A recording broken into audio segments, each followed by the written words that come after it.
ಸ್ನೇಹಿತರೆ ನಮಸ್ಕಾರ. Big boss season 11ರ ಸ್ಪರ್ಧಿ ಮತ್ತು ರನ್ನರ್ ಅಪ್ ಆಗಿರುವಂತಹ ತ್ರಿವಿಕ್ರಮ್ ವಿಚಾರ ಮತ್ತೆ ಚರ್ಚೆ ಆಗ್ತಾನೆ ಇದೆ. ಈಗಾಗಲೇ ಬಿಗ್ ಬಾಸ್ನ ವಿನ್ನರ್ ಆಗಬೇಕಾಗಿದ್ದಂಥ ತ್ರಿವಿಕ್ರಮ್ ರನ್ನರ್ ಅಪ್ ಆಗಿದ್ದು ಮತ್ತು ಬಿಗ್ ಬಾಸ್ನ ಮನೆಯೊಳಗೆ ಇದ್ದಂಥ ರೀತಿ ಮತ್ತು ಹೊರಗಡೆ ಇರುವಂತಹ ರೀತಿ ಇವೆಲ್ಲದರ ಬಗ್ಗೆನೂ ಕೂಡ ಚರ್ಚೆ ಆಗ್ತಿದೆ. ಜೊತೆಗೆ ಈ ತ್ರಿವಿಕ್ರಮ್ ಮತ್ತು ಭವ್ಯ ವಿಚಾರ ಕೂಡ ಭಾರಿ ಚರ್ಚೆಯಲ್ಲಿದೆ. ಇವತ್ತಿಗೂ ಕೂಡ ಭವ್ಯ ಮತ್ತು ತ್ರಿವಿಕ್ರಮ್ ಮದುವೆ ಆಗ್ತಾರೋ ಇಲ್ವೋ ಅನ್ನೋ ಈ ಸೋಷಿಯಲ್ ಮೀಡಿಯಾದಲ್ಲಿ ಕೆಲವೊಂದಿಷ್ಟು ವದಂತಿಗಳು ಹರಿದಾಡ್ತಾನೆ ಇದ್ದಾವೆ. ಭವ್ಯ ಮನೆಯಲ್ಲಿ ತ್ರಿವಿಕ್ರಮ್ ಮಾತನಾಡಿದ್ದಾರಂತೆ, ತ್ರಿವಿಕ್ರಮ್ ಭವ್ಯ ಮನೆಗೆ ಹೋಗಿ ಮಾತನಾಡೋದಕ್ಕೆ ಸಿದ್ಧನೆ ಮಾಡಿಕೊಡ್ತಾ ಇದ್ದಾರಂತೆ.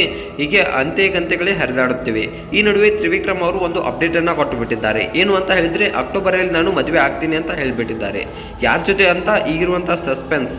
ಇದರ ಜೊತೆಗೆ ಈ ಹಿಂದೆ ಆದಂತಹ ಬ್ರೇಕಪ್ ಮತ್ತು ಆ ಸಂದರ್ಭದಲ್ಲಿ ಇವರು ಎದುರಿಸಿದಂಥ ಒಂದಿಷ್ಟು ಸಂಕಷ್ಟಗಳು, ಸಾಲು ಸವಾಲುಗಳು ಒಂದೇ ಟೈಮ್ನಲ್ಲಿ ಬಂದು ಇವರಿಗೆ ಅಪ್ಪಳಿಸಿತ್ತು.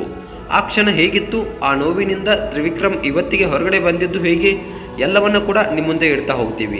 ಜೊತೆಯಾಗಿ ಪ್ರಮುಖವಾಗಿ ಅಕ್ಟೋಬರ್ನಲ್ಲಿ ತ್ರಿವಿಕ್ರಮ್ ಮದುವೆ ಆಗ್ತೀನಿ ಅಂತ ಹೇಳಿದ್ದಾರೆ.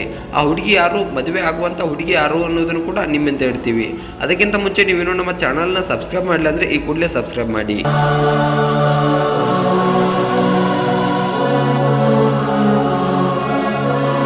ಸ್ನೇಹಿತರೆ, ಬಿಗ್ ಬಾಸ್ ಮನೆಯಲ್ಲಿ ತ್ರಿವಿಕ್ರಮ್ ಅಂತ ಹೇಳಿದರೆ ಸಾಕಷ್ಟು ಜನರಿಗೆ ಫೇವ್ರೇಟ್. ಸಾಕಷ್ಟು ಜನ ಏನು ಅಂದ್ಕೊಂಡಿದ್ರು ಅಂದರೆ, ತ್ರಿವಿಕ್ರಮ್ ಅವರೇ ವಿನ್ನರ್ ಆಗ್ತಾರೆ ಅಂತ ಅಂದ್ಕೊಂಡಿದ್ರು. ಹನುಮಂತನಿಗೆ ಪಾಪ್ಯುಲಾರಿಟಿ ಇದೆ, ಬಟ್ ವೋಟ್ ವೈಸ್ ಹನುಮಂತನೇ ಬೀಳೋದಿಲ್ಲ, ತ್ರಿವಿಕ್ರಮ್ಗೆ ಹೆಚ್ಚು ವೋಟ್ಗಳು ಬೀಳ್ಬೋದು, ಸೊ ತ್ರಿವಿಕ್ರಮ್ ವಿನ್ ಆಗ್ಬೋದು ಅಂತ ಹೇಳಿಬಿಟ್ಟು ಸಾಕಷ್ಟು ಜನರ ನಿರೀಕ್ಷೆ ಇತ್ತು. ಕಮ್ಮಿ ಇಲ್ಲ, ಒಳ್ಳೆಯ ಓಟನ್ನೇ ಪಡೆದಂತಹ ತ್ರಿವಿಕ್ರಮ್ ರನ್ನರ್ ಅಪ್ ಆಗಿ ಹೊರಗಡೆ ಬರ್ತಾರೆ. ಟ್ರೋಫಿಯನ್ನು ಗೆಲ್ಲೋದಕ್ಕೆ ಸಾಧ್ಯವಾಗುವುದಿಲ್ಲ, ಆದರೆ ಹೃದಯದನ್ನು ಗೆಲ್ಲೋದ್ರಲ್ಲಿ ತ್ರಿವಿಕ್ರಮ್ ಯಶಸ್ಸಾಗುತ್ತಾರೆ. ಕನ್ನಡಿಗರ ಹೃದಯವನ್ನು ಗೆದ್ದಿರುವಂಥ ತ್ರಿವಿಕ್ರಮ್ ಈಗ ಬಿಗ್ ಬಾಸ್ ಮನೆಯ ಫೇವರೇಟ್ ಸ್ಪರ್ಧಿಯಾಗಿಯೂ ಹೊರಹೊಮ್ಮಿದ್ದಾರೆ ಅಂತಲೇ ಹೇಳ್ಬೋದು. ಬಿಗ್ ಬಾಸ್ ಮನೆಯಲ್ಲಿ ತ್ರಿವಿಕ್ರಮ್ ಮತ್ತು ಭವ್ಯ ಗೌಡ ಈ ಪ್ರೀತಿ ಪ್ರೇಮದ ನಾಟಕಗಳು ಭಾರೀ ಹಲ್ಪ್ ಎಬ್ಬಿಸುತ್ತಿದ್ವು. ಅಂದೇ TRPಗೋಸ್ಕರ ಮಾಡಿದ್ರು ಅಥವಾ ತಮ್ಮಣ್ಣ ತಾವು ಪಾಪ್ಯುಲಾರಿಟಿ ಮಾಡಿಸ್ಕೊಳ್ಳೋಕ್ಕೋಸ್ಕರ ಮಾಡಿದ್ರು ಅಥವಾ ಬಿಗ್ ಬಾಸ್ ಟೀಮ್ನ ಅಣತೆಯಂತೆ ಆ ರೀತಿಯಲ್ಲಿ ನಡ್ಕೊಂಡ್ರೋ ಗೊತ್ತಿಲ್ಲ. ಬಟ್ ಆದರೆ ಭವ್ಯ ಮತ್ತು ತ್ರಿವಿಕ್ರಮ್ ನಡುವೆ ಈ ಕುಚ್ಚುಕು ಸ್ನೇಹ ಅಥವಾ ಸ್ನೇಹವನ್ನು ಮೀರಿದಂತಹ ಈ ಒಂದು ಸಂಬಂಧ ಬಾಂಧವ್ಯ ಇದು ಭಾರಿ ಚರ್ಚೆಯಲ್ಲಿದೆ. ಇವತ್ತಿಗೂ ಕೂಡ ಅದು ಹಾಗೆಯೇ ಇದೆ, ಹಾಗೆಯೇ ಜೀವಂತ ಕೂಡ ಇದೆ. ಇನ್ನು ಬಿಗ್ ಬಾಸ್ ಮನೆ ಒಳಗಡೆ ಇದ್ದಂಥ ಸಂದರ್ಭದಲ್ಲಿ ತ್ರಿವಿಕ್ರಮ್ ಭವ್ಯಗೆ ಐ ಲವ್ ಯು ಹೇಳಿರ್ಬೋದು. ಜೊತೆಗೆ ಭವ್ಯ ತ್ರಿವಿಕ್ರಮ್ಗೆ ಕೊಟ್ಟಂತಹ ಕೆಲವೊಂದಿಷ್ಟು ವಾಗ್ದಾನಗಳು ಇರ್ಬೋದು. ಇವೆಲ್ಲವೂ ಕೂಡ ಇವರಿಬ್ಬರ ಪ್ರೀತಿಯಲ್ಲಿ ಇದ್ದಾರೆ, ಮದುವೆ ಆಗೋದು ಕನ್ಫರ್ಮ್ ಅಂತ ಹೇಳಿಬಿಟ್ಟು ಫ್ಯಾನ್ಸ್ ಕೂಡ ಖುಷಿಪಟ್ಟಿದ್ರು. ಆದರೆ ತ್ರಿವಿಕ್ರಮ್ ಭವ್ಯ ನನಗೆ ಎಂಥ ತುಂಬ ಚಿಕ್ಕವಳು, ಭವ್ಯ ನಾನು ಮದುವೆ ಆಗೋದಿಲ್ಲ ಅನ್ನೋದನ್ನು ಕಡ್ಡಿ ಮುರಿದಂಗೆ ಹೇಳಿಬಿಟ್ರು. ಹಾಗೆ ತ್ರಿವಿಕ್ರಮ್ ಹೇಳ್ಕೊಂಡಿದ್ರು. ಇದು ಎಲ್ಲೋ ಒಂದು ಕಡೆ ಇವರ ಪ್ರೀತಿ ಪ್ರೇಮಕ್ಕೆ ಬಿಟ್ಟಂಥ ಎಳ್ಳು ನೀರು ಅನ್ನೋದಕ್ಕೆ ಸಾಕಷ್ಟು ಜನರ ಅಭಿಪ್ರಾಯವಾಗಿತ್ತು. ಆದರೆ ಈ ಮಧ್ಯೆ ತ್ರಿವಿಕ್ರಮ್ ಬೇರೆ ಒಂದು ಹುಡುಗಿ ಜೊತೆ ಲವಲ್ಲಿ ಇದ್ದಾರೆ ಅನ್ನೋದು ಸಾಕಷ್ಟು ಅನುಮಾನಗಳು ಕೂಡ ಕಾರಣವಾಗಿತ್ತು. ಈ ನಡುವೆ ತಮಗೆ ಲವ್ ಬ್ರೇಕಪ್ ಆಗಿರುವುದರ ಬಗ್ಗೆ ಕೂಡ ತ್ರಿವಿಕ್ರಮ್ ಈಗ ಹೇಳಿಕೊಂಡಿದ್ದಾರೆ. ಹೌದು, ಇವಾಗ ಟ್ವಿಸ್ಟ್ ಲವ್ ಲೈಫ್ ಅಂದಮೇಲೆ ಹುಡುಗಿಯರಿಗೆ ಜವಾಬ್ದಾರಿ ಹೆಚ್ಚಾಗಿ ಇರುತ್ತೆ, ಹಾಗೆ ಹುಡುಗರಿಗೆ ಜವಾಬ್ದಾರಿ ಹೆಚ್ಚಾಗಿ ಇರುತ್ತೆ. ಈ ಕಾಲದಲ್ಲಿ ಮದುವೆ ಅಂದರೆ ಸಾಕು, ಹುಡುಗನ ಬ್ಯಾಕ್ಗ್ರೌಂಡ್ ಮೊದಲಿಗೆ ಬರ್ತದೆ. ಹುಡುಗ ಏನು ಕೆಲಸ ಮಾಡ್ತಿದ್ದಾನೆ, ಸಂಬಳ ಎಷ್ಟು, ಆರ್ಥಿಕವಾಗಿ ಸ್ಟ್ರಾಂಗ್ ಇದ್ದಾನೋ ಇಲ್ವಾ, ಈ ರೀತಿಯಾದಂಥ ಪ್ರಶ್ನೆಗಳು ಹೆಣ್ಣು ಕೊಡೋರು ಮನೆಯವರು ಸಹಜವಾಗಿ ನೋಡ್ತಾರೆ. ಇಂತಹ ಪ್ರಶ್ನೆಗಳು ಹುಟ್ಟಿಕೊಳ್ಳೋದು ಕೂಡ ಕಾಮನ್. ಇದೇ ಕಾರಣಕ್ಕೆ ಅದೆಷ್ಟೋ ಪ್ರೀತಿಗಳು ಬಲಿಯಾಗಿರುವಂಥ ಉದಾಹರಣೆಗಳು ಕೂಡ ಇದ್ದಾವೆ. ಮಿಡ್ಲ್ ಕ್ಲಾಸ್ ಹುಡುಗರ ಜೀವನವಂತೂ ಅಷ್ಟು ಸುಲಭ ಅಲ್ಲ. ಹೀಗಾಗಿ ತ್ರಿವಿಕ್ರಮ್ ಅವರ ಸ್ಟೋರಿ ಕೇಳ್ತಾ ಇದ್ರೆ ಈ ಮಾತು ಮತ್ತೆ ನೆನಪಾಗುತ್ತೆ. ತ್ರಿವಿಕ್ರಮ್ ಕೂಡ ಇದೇ ಮಿಡ್ಲ್ ಕ್ಲಾಸ್ ಫ್ಯಾಮಿಲಿಗೆ ಸೇರಿದಂಥ ಒಂದು ಹುಡುಗ. ಇತ್ತೀಚೆಗೆ ಇಂಟರ್ವ್ಯೂ ಒಂದರಲ್ಲಿ ತ್ರಿವಿಕ್ರಮ್ ತಮ್ಮ ಲೈಫ್ ಸ್ಟೋರಿಯನ್ನು ಹೇಳ್ಕೊಂಡಿದ್ದಾರೆ. ಕಷ್ಟ ಸುಖ, ಜೀವನದ ಪಾಠ, ಲವ್ ಬ್ರೇಕಪ್ಗಳು ಸೇರಿದಂತೆ ಸಾಕಷ್ಟು ವಿಚಾರಗಳನ್ನು ಹಂಚಿಕೊಂಡಿದ್ದಾರೆ. ಮುಖ್ಯವಾಗಿ ಹಳೆಯ ಗರ್ಲ್ಫ್ರೆಂಡ್ ಜೊತೆ ಬ್ರೇಕಪ್ ಆಗಿರುವುದಕ್ಕೆ ಕಾರಣ ಏನು ಅನ್ನೋದನ್ನು ತ್ರಿವಿಕ್ರಮ್ ತಿಳಿಸಿದ್ದಾರೆ. ತನ್ನ ತಂದೆ ತೀರಿಕೊಂಡಂಥ 6 ತಿಂಗಳುಗಳಲ್ಲಿ ಪ್ರೀತಿಸಿದಂಥ ಹುಡುಗಿ ಕೂಡ ಜೊತೆ ಬ್ರೇಕಪ್ ಆಯಿತು. ಅದು ನನ್ನ ಸ್ಟ್ರಗ್ಲಿಂಗ್ ಟೈಮ್, ಪ್ರೀತಿಯಲ್ಲಿ ಬಿದ್ದಿದ್ದೆ. ಆ ಹುಡುಗಿ ಮನೆ ಕಡೆ ಸೆಟಲ್ ಆಗಿದ್ರು. ನಾನು ಸೆಟಲ್ ಆಗಬೇಕು ಅಂತ ಹೇಳಿಬಿಟ್ಟು ಬಯಸ್ತಾ ಇದ್ದೆ, ಆದರೆ ನಾನು ಸೆಟಲ್ ಆಗಿರಲಿಲ್ಲ. ಆ ಕಾರಣಕ್ಕೆ ಅವ್ರ ತಂದೆಯ ಒತ್ತಡ ಇತ್ತು. ಇಂದಲ್ಲ ನಾಳೆ ಈ ವಿಚಾರ ನಮ್ಮಿಬ್ಬರ ಮಧ್ಯೆ ಅಂತರವನ್ನು ಸೃಷ್ಟಿ ಮಾಡುತ್ತೆ ಅನ್ನುವಂಥ ಭಾವನೆ ಪರಸ್ಪರ ಮಾತನಾಡಿಕೊಂಡು ದೂರ ಆಗಿಬಿಟ್ಟಿವೆವು ನಾವಿಬ್ಬರು ಕೂಡ ಅನ್ನೋದನ್ನ ತ್ರಿವಿಕ್ರಮ್ ಕೂಡ ಹೇಳಿದ್ದಾರೆ.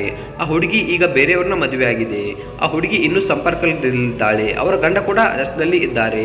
ಆಗಾಗ ಮೀಟ್ ಮಾಡ್ತಾ ಇರ್ತೀವಿ ಎಂದಿರುವ ತ್ರಿವಿಕ್ರಮ್ ಮುಂದುವರೆದು, ಈಗ ಯಾರೂ ಬೇಡ, ಮೊದಲು ಸೆಟ್ ಆಗಬೇ, ಆಮೇಲೆ ಮದುವೆ ಆಗೋಣ ಅನ್ನುವಂಥ ತೀರ್ಮಾನವನ್ನು ಮಾಡಿದ್ದೇನೆ. ಮುಂಬರುವ ಅಕ್ಟೋಬರ್ ಅಷ್ಟರಲ್ಲಿ ಮದುವೆ ಆಗ್ತೀನಿ. ಮದುವೆ ಆಗುವಂಥ ಹುಡುಗಿ ಯಾರು ಅನ್ನೋದು ಮಾತ್ರ ಗೊತ್ತಿಲ್ಲ, ಆದರೆ ಮದುವೆ ಆಗೇ ಆಗ್ತೀನಿ ಅನ್ನೋದು ಮಾತ್ರ ಕನ್ಫರ್ಮ್ ಅನ್ನೋದನ್ನ ತ್ರಿವಿಕ್ರಮ್ ಅವರು ಹೇಳಿದ್ದಾರೆ. ಬಿಗ್ ಬಾಸ್ ಸೀಸನ್ 11ರಲ್ಲಿ ಈಗಾಗಲೇ ಭವ್ಯ ಜೊತೆಗೆ ನಾನು ಮದುವೆ ಆಗೋದಿಲ್ಲ ಅನ್ನೋದನ್ನ ಸ್ಪಷ್ಟವಾಗಿ ಹೇಳಿರೋದಂತ ತ್ರಿವಿಕ್ರಮ್ ಮತ್ತೆ ಭವ್ಯ ಹೆಸರು ಬರೋದಿಲ್ಲ ಅನ್ನುವಂತ ಒಂದು ವಾಗ್ದಾನವನ್ನ ಕೊಟ್ಟಿದ್ದಾರೆ. ಬಟ್ ಅದು ಸುಳ್ಳು. ಯಾಕಂತಂದ್ರೆ ಬಿಗ್ ಬಾಸ್ ಅಂತ ಅಲ್ಲ, ಯಾವುದೇ ಸೆಲೆಬ್ರಿಟೀಸ್ ಆಗಿದ್ರು ಕೂಡ ಅವ್ರ ಜೊತೆಗೆ ಮದುವೆ ಆಗಲ್ಲ, ಇವ್ರ ಜೊತೆಗೆ ಮದುವೆ ಆಗಲ್ಲ ಅಂತ ಹೇಳಿ ಸುಮ್ಮನೆ ಹೇಳ್ತಾರೆ ಹೊರತು ಕೊನೆಗೆ ಮದುವೆ ಆಗಿ ಸರ್ಪ್ರೈಸ್ ಕೊಡೋ ರೀತಿಯಲ್ಲಿ ಈಗ ನಿವೇದಿತಾ ಮತ್ತು ಚಂದನ್ ಶೆಟ್ಟಿ ವಿಚಾರದಲ್ಲೂ ಕೂಡ ಆಗಿದ್ದು ಇದೆ. ಬಿಗ್ ಬಾಸ್ ಮನೆಯೊಳಗೆ ಇರುವಂತಹ ಸಂದರ್ಭದಲ್ಲಿ ಓ ಚಂದನ್ ನನಗೆ ಅಣ್ಣ ಅನ್ನೋ ರೀತಿಯಲ್ಲಿ ಈಕೆ ಮಾತನಾಡ್ತಿದ್ಲು. ಯಾರು ಇದೇ ನಿವೇದಿತಾ ಗೌಡ ಹೊರಗೆ ಬಂದ ಮೇಲೆ ಅಣ್ಣ ಹೋಗಿ ಗಂಡ ಆದ, ಗಂಡ ಹೋಗಿ ಈಗ ಎಕ್ಸ್ ಗಂಡ ಆಗಿದ್ದಾನೆ. ಹೌದು, ಹೀಗೆ ಅವರ ಮನಸ್ಥಿತಿಯನ್ನು ನೀವು ಅರ್ಥ ಮಾಡಿಕೊಳ್ಳೋಕೆ ಸಾಧ್ಯವೇ ಇಲ್ಲ. ಸೆಲೆಬ್ರಿಟಿಗಳ ಮನಸ್ಥಿತಿಯನ್ನು ಇಲ್ಲೂ ಕೂಡ ಹಾಗೆ. ಭವ್ಯ ಆರಂಭದಲ್ಲಿ ಸಾಕಷ್ಟು ಕಂಡೀಷನ್ಗಳನ್ನು ಹಾಕಿರುವಂಥವು ಭವಿಷ್ಯಕ್ಕೆ ತ್ರಿವಿಕ್ರಮ್ಗೆ ಇಷ್ಟ ಆಗಿಲ್ಲ ಅನಿಸುತ್ತೆ. ಅದರಲ್ಲೂ ಒಂದು ದಿನ ಕೂಡ ಕುತ್ಕೊಂಡು ನೀನು ಟ್ರೋಫಿಯನ್ನು ಗೆದ್ರೆ ಮಾತ್ರ ನಾನು ನಿನಗೆ ಐ ಲವ್ ಯು ಅಂತ ಹೇಳ್ತೀನಿ ಅಂತ ಹೇಳ್ಬಿಟ್ಟಿದ್ಲು. ಏನು ಭವ್ಯ ಹೇಳಿದ್ಲು, ಭವಿಷ್ಯ ತ್ರಿವಿಕ್ರಮ್ಗೆ ಅರ್ಥ ಆಗಿರುತ್ತೆ, ಈಗೇನ ಪ್ರೀತಿಸುತ್ತಿದ್ದು ನನ್ನನ್ನಲ್ಲ ನನ್ನ ಗೆಲುವನ್ನ ಅನ್ನೋದು ಭವಿಷ್ಯ ಈ ತ್ರಿವಿಕ್ರಮ್ಗೆ ಅರ್ಥ ಮಾಡಿಕೊಂಡ್ರು ಅನಿಸುತ್ತೆ. ಸೊ ದಟ್ ಅವತ್ತಿನಿಂದ ತ್ರಿವಿಕ್ರಮ್ನ ಆಲೋಚನೆಗಳು ಬದಲಾಗ್ತಾ ಹೋಯಿತು. ಇವಳು ಸರಿಯಾದಂಥ ಪಾರ್ಟ್ನರ್ ನನಗೆ ಅಲ್ಲ ಅನ್ನೋದು ತ್ರಿವಿಕ್ರಮ್ಗೆ ಅವತ್ತು ಗೊತ್ತಾಯಿತು ಅನಿಸುತ್ತೆ. ತನ್ನ ಸ್ವಾರ್ಥಕ್ಕೋಸ್ಕರ ತ್ರಿವಿಕ್ರಮ್ನನ್ನ ಬಳಕೆ ಮಾಡಿಕೊಂಡಳು ಅನ್ನೋದು ಕೂಡ ಸಾಕಷ್ಟು ಜನರ ಅಭಿಪ್ರಾಯ ಇದೆ. ಭವ್ಯ ಎಲ್ಲೋ ಒಂದು ಕಡೆ ಬಿಗ್ ಬಾಸ್ ಮನೆಯಲ್ಲಿ ಸರ್ವೈವ್ ಆಗೋದಕ್ಕೆ ಮತ್ತು ಒಂದು ಹುಡುಗ ಹುಡುಗಿ ಜೊತೆಯಾಗಿದ್ದಾಗ ಹೆಚ್ಚು ಗಮನ ಸೆಳೆಯುವುದು ಕಾಮನ್. ಹಾಗಾಗಿ ಈ ಉದ್ದೇಶಕ್ಕಿಂದ ಇವರಿಬ್ಬರು ಕೂಡ ಜೊತೆಯಾಗಿದ್ರು. ಮತ್ತೆ ಭವ್ಯ ತನ್ನ ಬೆಳವಣಿಗೆಗೋಸ್ಕರ ಏನೆಯ ರೂಪದಲ್ಲಿ ತ್ರಿವಿಕ್ರಮ್ನ ಬಳಸಿಕೊಂಡ್ಲು ಅನ್ನೋದು ಸಾಕಷ್ಟು ಜನ ತ್ರಿವಿಕ್ರಮ್ ಅಭಿಮಾನಿಗಳ ಮಾತು. ಭವ್ಯ ನಂಬಿಕೆಗೆ ಅರ್ಹ ಅಲ್ಲ ಅನ್ನೋದನ್ನು ಕೂಡ ತ್ರಿವಿಕ್ರಮ್ಗೆ ಸಾರಿ ಸಾರಿ ಸಾರಿ ಎಲ್ಲರೂ ಕೂಡ ಹೇಳ್ತಾ ಇದ್ದಾರೆ. ಇನ್ನು ಎಲ್ಲೋ ಒಂದು ಕಡೆ ನೀನು ರಾಧೆ ನಾನು ಕೃಷ್ಣ ಅನ್ನೋ ರೀತಿಯಲ್ಲಿ ಇವರಿಬ್ಬರು ಮಾತನಾಡಿಕೊಂಡಿದ್ರು. ಇನ್ಫ್ಯಾಕ್ಟ್ ಇವರು ಅಮ್ಮ ತ್ರಿವಿಕ್ರಮ್ ಅಮ್ಮ ಕೂಡ ಅದೇ ಮಾತನ್ನು ಹೇಳಿದ್ರು. ಬಟ್ ಆದರೆ ಇವತ್ತು ಅದೇ ರೀತಿಯಲ್ಲಿ ಆಗ್ತಿಲ್ಲ ಅನ್ನೋದು ಮಾತ್ರ ಸತ್ಯ. ಏನೇ ಆದರೂ ಕೂಡ ತ್ರಿವಿಕ್ರಮ್ ಮದುವೆ ಆಗುವಂತ ತೀರ್ಮಾನವನ್ನು ತೆಗೆದುಕೊಂಡಿರೋದು ಮಾತ್ರ ಸಂತೋಷ. ಬಟ್ ಯಾವ ಹುಡುಗಿ ಅನ್ನೋದು ಇನ್ನೂ ಕೂಡ ಫೈನಲ್ ಆಗಿಲ್ಲ ಅನ್ನೋದು ವಾಸ್ತವ. ಇನ್ನು ಮುಂದೆ ಭವಿಷ್ಯ ಹುಡುಗಿ ನೋಡುವಂತ ಕೆಲಸವನ್ನ ತ್ರಿವಿಕ್ರಮ್ ಅವ್ರ ಮನೆಯವರು ಮಾಡಬಹುದು. ಅರೇಂಜ್ ಮ್ಯಾರೇಜ್ ಲವ್ ಮ್ಯಾರೇಜ್ ಗೊತ್ತಿಲ್ಲ, ಯಾಕೆಂತ ಹೇಳಿದ್ರೆ ಇನ್ನೂ 6 ತಿಂಗಳು ಟೈಮ್ ಇದೆ. 6 ತಿಂಗಳ ಒಳಗಡೆ ಹುಡುಗಿಯನ್ನ ನೋಡಿ ಮದುವೆ ಆಗಬೇಕು ಅನ್ನುವಂಥ ತೀರ್ಮಾನಕ್ಕೆ ತ್ರಿವಿಕ್ರಮ್ ಬಂದಿದ್ದಾರೆ. ಅದು ಭವ್ಯನೇ ಮದುವೆ ಆಗ್ತಾರೋ ಅಥವಾ ಬೇರೆ ಹುಡುಗಿಯನ್ನ ಮದುವೆ ಆಗ್ತಾರೋ ಕಾದು ನೋಡಬೇಕು. ಬಟ್ ನಿಮ್ಗೆ ಅನಿಸುತ್ತೆ ಸ್ನೇಹಿತರೆ, ಎಷ್ಟು ಜನರಿಗೆ ಭವ್ಯ ಜೊತೆ ತ್ರಿವಿಕ್ರಮ್ ಮದುವೆ ಆದರೆ ಸಂತೋಷ ಅಂತ ಕಮೆಂಟ್ ಮಾಡಿ. ವಿಡಿಯೋ ಇಷ್ಟ ಆದರೆ ಲೈಕ್ ಮಾಡಿ, ಶೇರ್ ಮಾಡಿ, ಹಾಗೆ ಸಬ್ಸ್ಕ್ರೈಬ್ ಮಾಡಿ.